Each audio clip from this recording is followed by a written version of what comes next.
ಪತ್ರಿಕಾಗೋಷ್ಠಿಗೆ ನಮ್ಮ ಆಹ್ವಾನಕ್ಕೆ ಬೆಲೆ ಕೊಟ್ಟು ತಾವು ಬಂದಿದ್ದಕ್ಕಾಗಿ ವೈಯಕ್ತಿಕವಾಗಿ ನಾನು ತಮ್ಮನ್ನು ಧನ್ಯವಾದ ಅರ್ಪಿಸುತ್ತೇನೆ, ಸ್ವಾಗತವನ್ನು ಬಯಸುತ್ತೇನೆ. ಈ ಪತ್ರಿಕೆಯ ಗೋಷ್ಠಿಯ ಮುಖ್ಯ ಉದ್ದೇಶ ಸ್ವತಂತ್ರ ಭಾರತದಲ್ಲಿ ಸ್ವತಂತ್ರವಾಗಿ ಭಾರತ ದೇಶ ದಲಿತರ ಮೇಲೆ ದೌರ್ಜನ್ಯ, ದಬ್ಬಾಳಿಕೆ, ಅನ್ಯಾಯ, ಅತ್ಯಾಚಾರ, ವಿಶೇಷವಾಗಿ ಮಹಿಳೆಯರಿಗೆ, ಅಪ್ರಾಪ್ತ ಬಾಲಕಿಯರಿಗೆ ನ್ಯಾಯ ಇರಲಾರ್ದಂತ ವ್ಯವಸ್ಥೆ ಈ ಭಾರತ ದೇಶದಲ್ಲಾಗಿದೆ. ಅದರಲ್ಲಿ ವಿಶೇಷವಾಗಿ ಕರ್ನಾಟಕದ ಬೀದರ್ ಜಿಲ್ಲೆಯಲ್ಲಿ ಸುಮಾರು 2 ವರ್ಷಗಳ ನಿರಂತರದಲ್ಲಿ ದಲಿತರಿಗೆ ಯಾವುದೇ ರಕ್ಷಣೆ ಇರಲಾರದಂತ ಪರಿಸ್ಥಿತಿ ನಿರ್ಮಾಣ ಆಗಿದೆ. ದಲಿತ ಸಂಘಟನೆಗಳು, ದಲಿತ ಹೋರಾಟಗಾರರು ಭಯದ ವಾತಾವರಣದಲ್ಲಿ ಬದುಕ್ತಕ್ಕಂಥ ಒಂದು ವಾತಾವರಣ ನಿರ್ಮಾಣ ಆಗಿದೆ. ಕಾರಣ ವಿಷಯಕ್ಕೆ ಬರಬೇಕಾದ್ರೆ ಕಮಲಾನಗರ್ ಅಂತಕ್ಕಂಥ ಬೀದರ್ ಜಿಲ್ಲೆಯ ಕಮಲನಗರ್ ತಾಲೂಕಿನ ಬೆಳಕುಣಿ BH ಗ್ರಾಮದ ಅಪ್ರಾಪ್ತ ಬಾಲಕಿ, ಇವಳು ವಯಸ್ಸಿನದ ಕೇವಲ 16 ವರ್ಷ. ಈ ಹುಡುಗಿ ಒಬ್ಬ ಕುಸ್ತಿಪಟು, ಅದರ ಜೊತೆಗೆ ಕಬಡ್ಡಿ ಒಳ್ಳೆ ಆಟಗಾರ್ತಿ. ಈ ಹುಡುಗಿಯನ್ನ ನಿನಗೆ ಟ್ರೈನಿಂಗ್ ಕೊಡ್ತೀನಿ ಅಂತಂದು ಹೇಳಿ ಅನ್ಅಥರೈಸ್ ಏನದಂದ್ರೆ ಅದೇನು ಸಂಘ ವಿಥೌಟ್ ರಿಜಿಸ್ಟ್ರೇಷನ್ ಇರ್ಲಾರ್ದೇನೆ ಇರ್ತಕ್ಕಂಥ ಅವ ಲಖನ್ ತಂದೆ ಬಾಬುರಾವ್ ಪವಾರ್, ಇವ ಡೊಣಗಾಂವ್ ತಾಲೂಕಾ ಔರಾದ್ ಜಿಲ್ಲಾ ಬೀದರ್.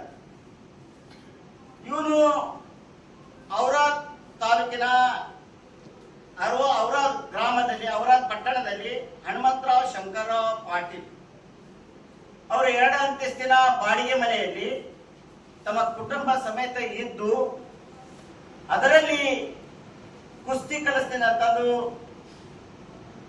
ಈ ಅಪ್ರಾಪ್ತ ಬಾಲಿಕೆಯನ್ನ 2024ರಿಂದ ಇಲ್ಲಿವರೆಗೆ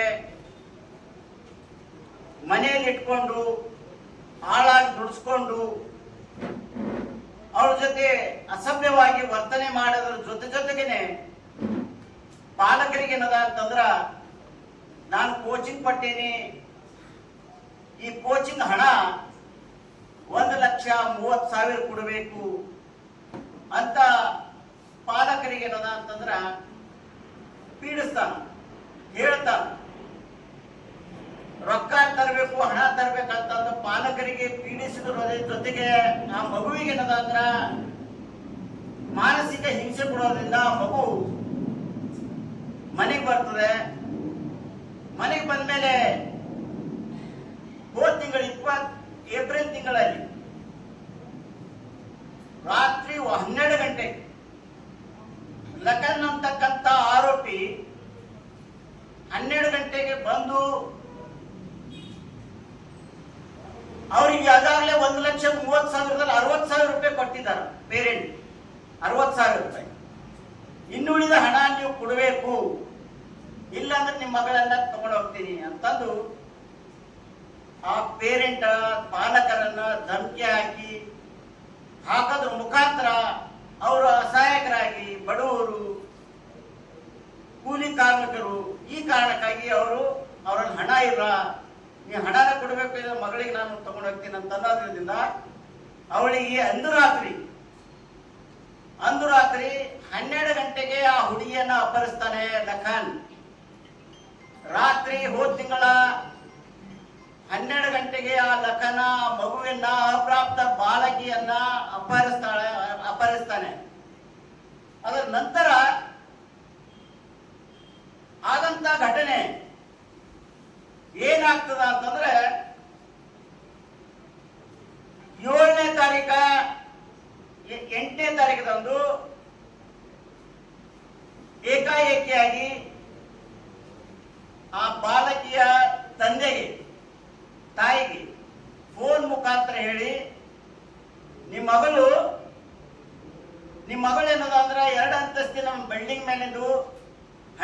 ಹಾಕ್ಲಾಕ್ ನೋಡಕ್ ಹೋಗಿ ಮೇಲಿನ ಬಿದ್ದಿದ್ದಾಳೆ.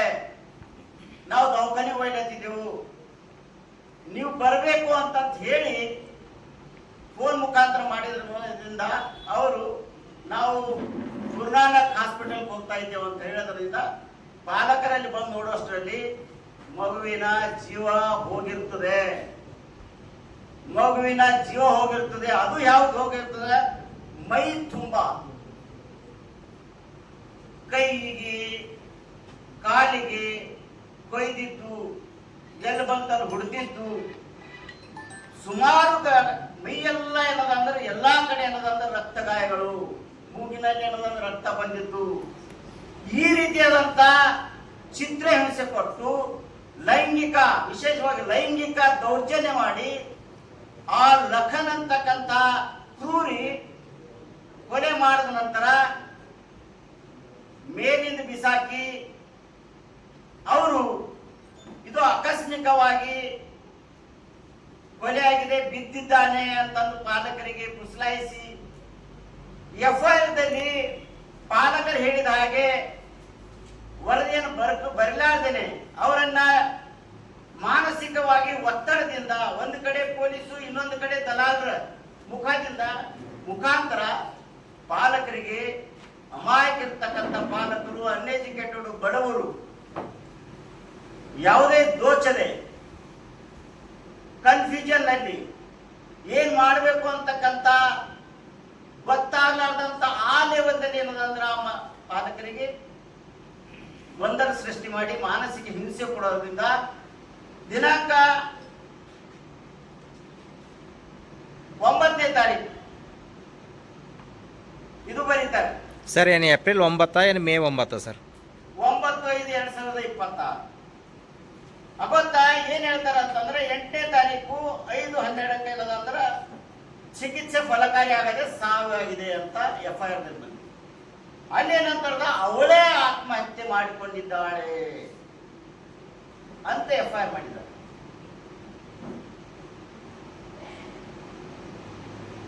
ಅದರ ಅವಳೇ ಆತ್ಮಹತ್ಯೆ ಮಾಡ್ಕೊಂಡಿದ್ದಾಳೆ ಅಂತಂದು ಆತ್ಮಹತ್ಯೆ ಮಾಡ್ಕೊಂಡಿದ್ದಾಳೆ ಅಂತ ಎಫ್ಐಆರ್ ಮಾಡಿದ್ದಾರೆ.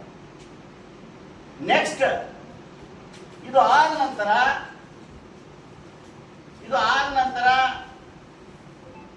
ಸುಮಾರು ಎಲ್ಲ ಕಡೆ ಇದರ ವಿಷಯ ಗೊತ್ತಾಯಿತು.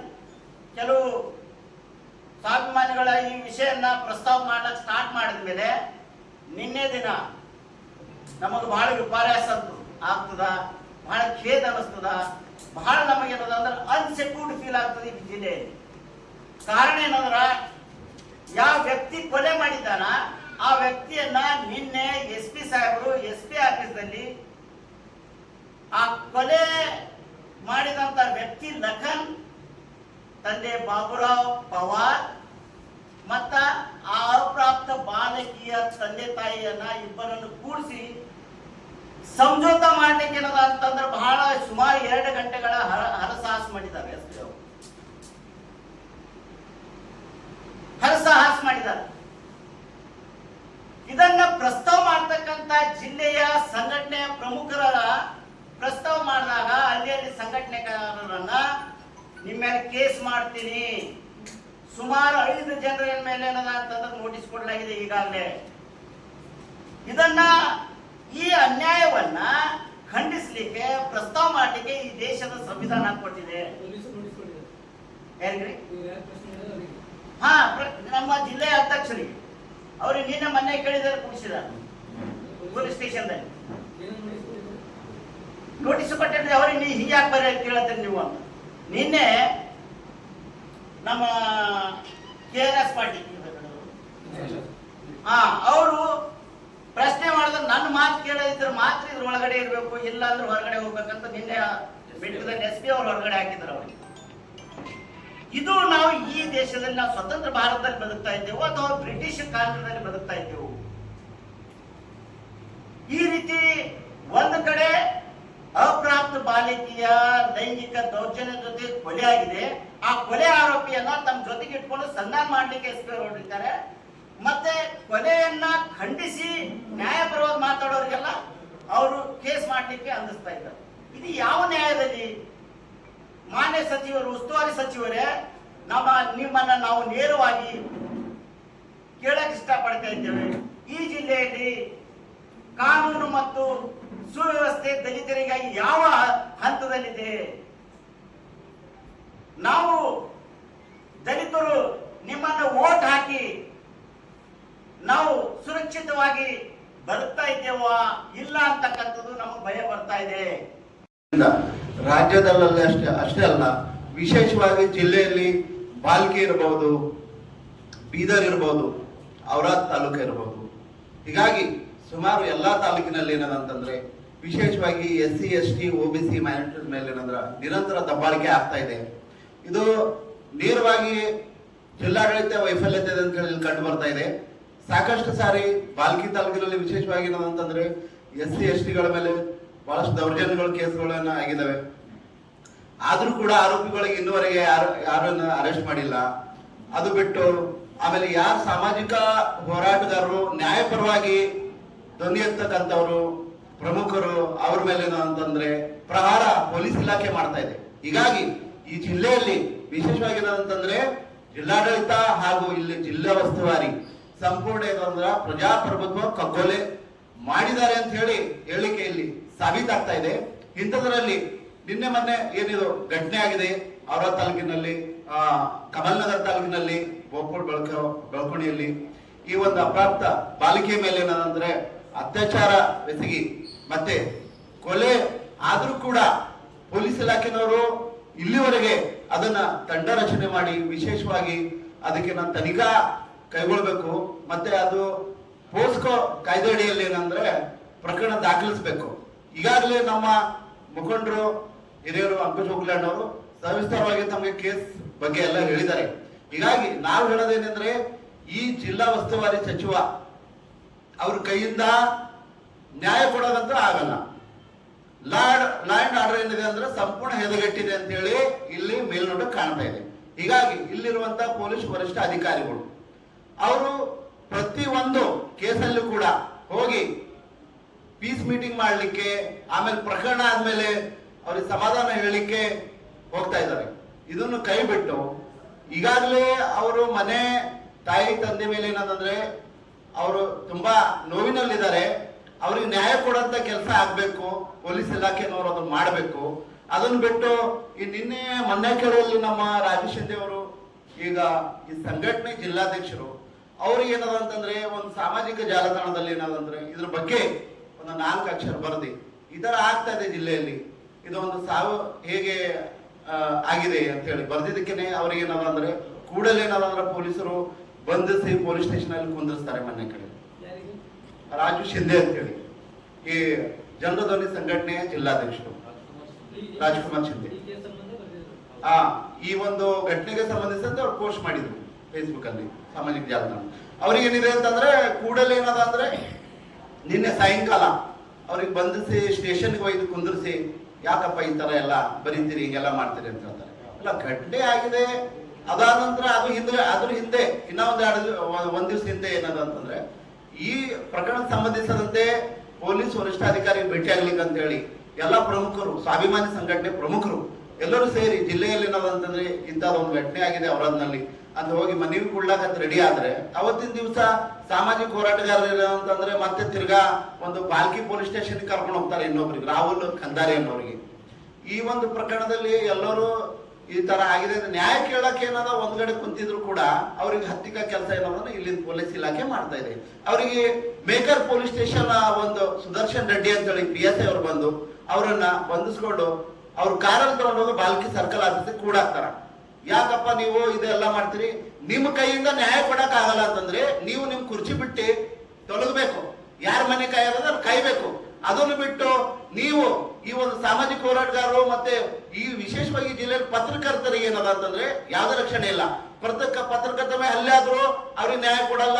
ನೀವು FIR ಅಲ್ಲಿ ಏನದಂದ್ರೆ ಬಿ ರಿಪೋರ್ಟ್ ಹಾಕ್ತೀರಿ, ನಿಮ್ಮಿಂದ ಆಗಲ್ಲ ನ್ಯಾಯ ಕೊಡೋದು, ಅದು ಸ್ಪಷ್ಟ ಮೇಲ್ನೋಟ ಕಾಣ್ತಾ ಇದೆ. ಹೀಗಾಗಿ ನಾವು ಗೃಹ ಸಚಿವರಿಗೆ ಆಗ್ರಹ ಮಾಡೋದೇನಂದ್ರೆ ಇಲ್ಲಿವರೆಗೆ ನಮ್ಮ ಮುಖಂಡರು ಮಾತಾಡಿದರೆ ನೀವು ಕೂಡಲೇ SIT ತಂಡ ರಚನೆ ಮಾಡಬೇಕು. ಪೋಸ್ಕೆ ಕಾಯ್ದೆ ಅಡಿಯಲ್ಲಿ ಬಾಲಿಕೆ ಏನದಂತಂದ್ರೆ ಪ್ರಕರಣ ದಾಖಲಿಸಿ ನ್ಯಾಯ ಒದಗಿಸ್ಕೊಡುವಂತ ಕೆಲಸ ಮಾಡಬೇಕು. ವಿಶೇಷ ತಂಡ ರಚನೆ ಮಾಡಿ ನಾವು ಎಲ್ಲಿವರೆಗೆ ಇದು ವಿಶೇಷ ತಂಡ ರಚನೆ ಆಗಿ ವೈದ್ಯಾಧಿಕಾರಿಗಳಾಗಲಿ ಮತ್ತೆ ಇಲಾಖೆಯವರು ಇದನ್ನ ಯಾವುದೇ ರೀತಿಯಾದ ರಾಜಕೀಯ ಒತ್ತಡಕ್ಕೆ ಬರಲಾರ್ದೆ ಅಲ್ಲಿರುವ ಶಾಸಕರು ಅವರಾದ ಶಾಸಕರು ದಲಿತರ ಓಟ್ಗಳು ತಗೊಂಡು ಇದರಲ್ಲಿ ರಿಸರ್ವ್ ಕ್ಷೇತ್ರದಲ್ಲಿ ಗೆದ್ದು ಶಾಸಕರಾಗಿದ್ದಾರೆ. ಅವ್ರ ಹತ್ರ ಅದು ನೈತಿಕತೆ ಇಲ್ಲ.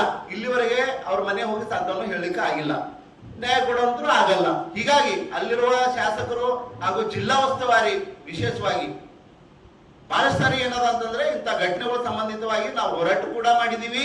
ಮತ್ತೆ ನಮ್ಮ ಹತ್ತಿಕಾ ಕೆಲಸನೂ ಕೂಡ ನಮ್ಮ ಸಾಮಾಜಿಕ ಹೋರಾಟಗಾರರಿಗೆ ಏನದಂದ್ರೆ ನ್ಯಾಯಪರವಾಗಿ ಮಾತಾಡ್ಲಿಕ್ಕೆ ಹೋದಾಗ ಅವ್ರ ಮೇಲೆ ಪ್ರಕರಣ ದಾಖಲಿಸೋದು, ಅವ್ರಿಗೆ ಬಂಧಿಸೋದು, ಇವೆಲ್ಲ ಬಹಳಷ್ಟು ನೀವು ಗಮನಕ್ಕಿದೆ ನಿಮಗೂ ಕೂಡ. ಅದಕ್ಕೆ ಇಲ್ಲಿ ಪತ್ರಿಕಾ ಮಾಧ್ಯಮದವರಿಗೇನು ಕೂಡ ಅವ್ರ ಮೇಲೂ ಹಲ್ಲೆ ಆದಿರು, ಪತ್ರಿಕೆ ರಿಪೋರ್ಟರ್ಗಳ ಮೇಲೂ ಕೂಡ ಹಲ್ಲೆ ಆದ್ರೂ ಅವರಿಗೂ ರಕ್ಷಣೆ ಕೊಡಕ್ ಆಗ್ತಾ ಇಲ್ಲ. ಹೀಗಾಗಿ ಇಂಥ ಒಂದು ಇದರ ಘಟನೆಗಳಿಗೆ ಏನಂದ್ರೆ ನಿಮಗೆ ನ್ಯಾಯ ಕೊಡಕ್ಕಾಗಲ್ಲ ಅಂದ್ರೆ ನೀವು ಆಚೆಗೆ ಹೋಗ್ಬೇಕು. ಹೀಗಾಗಿ ಜಿಲ್ಲಾ ಉಸ್ತುವಾರಿ ವಿಶೇಷವಾಗಿ ನೀವು ರಾಜೀನಾಮೆ ಪಡಿಬೇಕು. ನಿಮ್ಮಿಂದ ಈ SC/ST OBC ಮೈನಾರಿಟಿ ಓಟ್ಗಳು ತಗೊಂಡು ಏನದಂದ್ರೆ ನೀವು ಜಿಲ್ಲಾ ಉಸ್ತುವಾರಿಯಾಗಿ ನಿಮ್ಗೆ ನ್ಯಾಯ ಕೊಡಕ್ ಆಗ್ತಿಲ್ಲ ಅಂದ್ರೆ ನೀವು ರಾಜೀನಾಮೆ ಪಡಿಬೇಕು ಕೂಡಲೇ. ಮತ್ ಈಗ ಗೃಹ ಸಚಿವರಿಗೆ ನಾವು ಮನವಿ ಮಾಡೋದೇನಂದ್ರೆ ವರಿಷ್ಠಾಧಿಕಾರಿಗಳು ಈಗಾಗಲೇ ಈ ಕೇಸಲ್ಲಿ ಇವರು ತನಿಖೆ ಕೈಗೊಂಡು ವಿಶೇಷವಾಗಿ ತಂಡ ರಚನೆ ಮಾಡಿ ನ್ಯಾಯ ಕೊಡಂಗ ಏನದಂದ್ರೆ ನೀವು ಆದೇಶ ಮಾಡ್ಬೇಕಂತೇಳಿ ಈ ಮೂಲಕ ನಾನು ಆಗ್ರಹ ಮಾಡ್ತೇನೆ.